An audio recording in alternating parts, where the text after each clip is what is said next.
Last week, news broke that GameStop was looking to acquire eBay, and it sounded insane since eBay is worth significantly more just in terms of its market capitalization, which is sort of the pitch from GameStop in that they'd be able to raise enough capital to make it happen. And Ryan Cohen, the CEO of GameStop, believed that his strategies and ideas would be able to take eBay to the next level. Well, eBay said that they would think about it, and now we have their decision, and it was a pretty hard rejection. They also gave several reasons as to why exactly, and we're going to go over this here today. So if you guys enjoy the video, hit the like button, subscribe if you're new. So this was, we could see a press release that was put out. It's over on PR Newswire, and we'll also take a look to see just the effects that this had on the stocks of both eBay and GameStop, because it certainly paints a picture there. But we can see it says the company's board of directors has determined to reject GameStop's unsolicited, non-binding acquisition proposal. And the idea from GameStop's perspective was they would raise enough money by doing like half stock, half cash, and they were going to offer a significant amount of money. I mean, it wasn't a little bit, but it seemed like from Ryan Cohen's side that he'd be able to make it happen. Although he went on like a little bit of a PR tour there where he was talking to all kinds of different networks. And on one side, he's pretty adversarial about it and wasn't necessarily explaining how he'd get the rest of the money. On the other, he seemed to be pretty happy to be there. It was very odd. And then he also opened up an account on eBay and was trying to sell stuff to, he said, fund the eBay acquisition, and then he got banned on eBay. It was a very weird 4 or 5 days. But we can see it says the board, with the support of its independent advisors, has thoroughly reviewed your proposal and has determined to reject it. Now, some were a little surprised that eBay even said, hey, we'll get together and we'll at least talk this over. But they kind of have to say, they can't just outright go, nah, we're good, and then move on, because you will still have the question, you could say, from like large investors as to why aren't you even considering this? Like, you have to at least do the corporate Venn diagram, whatever, right? Where you got to do the pros and cons. You got to like weigh this out at least, because it's not like it's a person who's like one single person. I'm going to buy eBay. It's like, it's great to dream. This was at least a, multi-billion dollar company that was saying we want to buy this other larger multi-billion dollar company. It's one you have to take a bit more serious. So to eBay's credit, they did outline several reasons. They even made it very easy to follow along here as they numbered each one. They said that they've taken into account such factors as eBay's standalone prospects. So while GameStop Ryan Cohen pointed out that eBay, they're growing slowly. They're spending a lot of money, but they're not getting massive growth in terms of, specifically is mentioning the number of people using the site. But it's not like eBay has just a few million people. They have, like, I think last reported 135 million active users. And that's a lot. That's the thing that's really funny. It's like, that's actually quite a bit, because the active users visiting the site are either browsing to buy something or more than likely selling or browsing to sell something. So there is consistent engagement there, which then leads to fees for the website to collect. And we already know eBay isn't necessarily out there creating a product to sell to make profit on each thing they're selling. They are there to be basically the middleman for these different sales that are happening constantly. I mean, probably every other second or so. Like, it's probably some insane number how often transactions happen on eBay, because they also make a considerable amount of money like each year. Goes on to say the uncertainty regarding your financial proposal. That's already been brought into question, how exactly GameStop was going to get like tens of billions of dollars together, and it was going to mostly be based on the idea of going into heavy amounts of debt.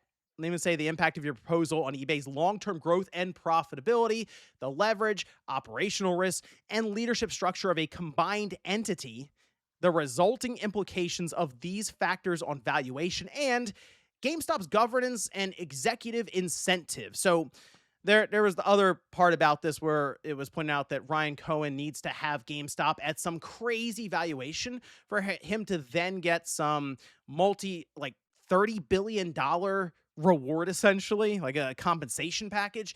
This is something that in his mind probably would have gotten him there very quickly. I mean, if you take GameStop and eBay and combine them, it's still not there, but I'm sure he could do things to eBay when it comes to cutting costs, like what he's done with GameStop. So, to his credit, Ryan Cohen, he has taken GameStop, who looked like they were on a complete downward trajectory, losing money hand over fist, like tens of millions of dollars a quarter, and has gotten to more than not only not losing money, they're actually making some money. Like, they're trending in a better direction now than they were a few years ago.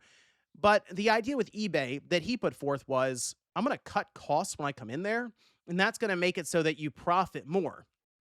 The way he was saying cut costs essentially was advertising spend and the fact that they would have overlap or redundancies when they bring both companies together.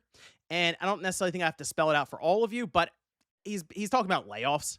So you only need so many accounting departments, right? You only need so many advertising departments. And look, if you're working at GameStop or you're working at eBay, that doesn't sound like a great strategy for you because you don't know if you're the one who's going to be ousted or the person on the other side. So the job market, obviously not good news there either, because you're consolidating down and you're just throwing more unemployment into the into the marketplace. Then, so it's, I look at this and I don't really know who this would necessarily benefit outside of, yes, Ryan Cohen. That's kind of it. So with that in mind, the idea of also buying eBay from GameStop's perspective is that they would also be introducing a significant amount of debt that would then be, I mean, really weighing down eBay at that point, which, to their credit, again, eBay does make money. I mean, if you look at their books over the last 3 or 4 years, they typically bring in 10 to 11 billion dollars a year, and they end up on the other side with net revenue of like 2 to 3 billion dollars. So they are making a considerable amount of money off of what should be just high margin for, again, not having to really sell a product to get to that point. It's more or less just people using their site. That there is a lot of upkeep. You do have to still deal with all kinds of conflicts between buyers and sellers. And to their credit, they're also making moves when it comes to acquisitions and branching out more where, for example, advertising. That's a big thing that eBay has been trying to get more and more into because of the amount of traffic that they have to their website. And really, if you think about GameStop versus eBay, I see eBay as much more just synonymous when it comes to e-commerce. If you are someone who wants to sell something as more of like a one-off thing, or maybe a few things you have. Let's say you want to do a little spring cleaning and you get a bunch of stuff together and you're going to do like a digital yard sale. You're probably going to go to eBay and have a bunch of listings and try to sell stuff rather than go to Amazon and try to open up a little store and sell stuff there, because that seems like you're dedicating a lot more to it then. Like you've opened a store, you're really in there. Whereas eBay, it's like, I'll take a few pictures, post it up real quick, and maybe they'll sell by the end of the week or something like that, right? And that's where eBay really, really is strong. And I don't think the comparison of eBay to Amazon is great either, which is, again, a big push. And the reason he's like, hey, I can get eBay to Amazon territory. It's like, I don't know if that's even possible, because Amazon, while you do think of Amazon when it comes to just buying stuff, like I do. Hey, I want to buy something real quick. Oh, Prime shipped. Great. I'll just go ahead and have that sent to my house. A lot of their money is wrapped up in like corporate services for AWS. I mean, it makes up a good chunk of the internet at this point.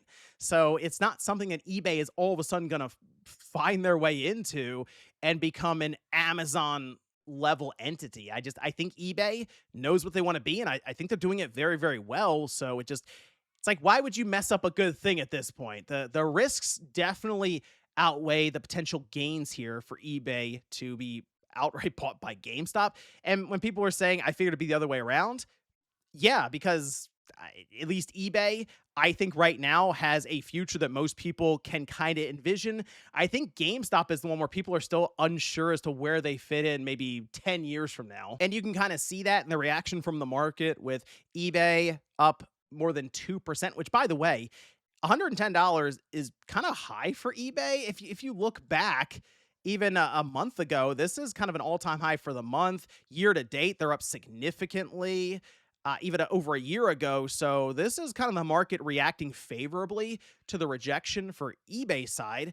Whereas on GameStop side, not as much. I think there was a lot of hope that that eBay would end up going, you know what, GameStop, they know what they're doing. We're going to go ahead and get acquired because that would be substantial for GameStop to be able to acquire a business that is really, really set in like eBay. And again, has, I think, a big future still ahead of it. If nothing else, if it stays the same, they're still making considerable amounts of money and stock buybacks. It's still attractive to investors. GameStop, they still have a lot to work out. Again, they're trending in the right direction, but I don't think they're as solid overall as eBay. But there we have it. The rejection is in from eBay to GameStop. I don't know if anything else is going to come of this. Apparently, Ryan Cohen's like, hey, even if they reject this, I'm still going to figure out a way to, I don't know, go to investors or buy more stock over time for eBay. I don't think there's a hostile takeover path or anything, but he seemed like this was something he was going to do everything possible to get done. But eBay doesn't really want to be acquired by GameStop, and I feel like that's probably where it should end. But let me know what you guys think about this one down below in the comments. Are you surprised to see eBay reject GameStop's proposal here for the acquisition? Thanks, guys, for watching, and I'll see you next time.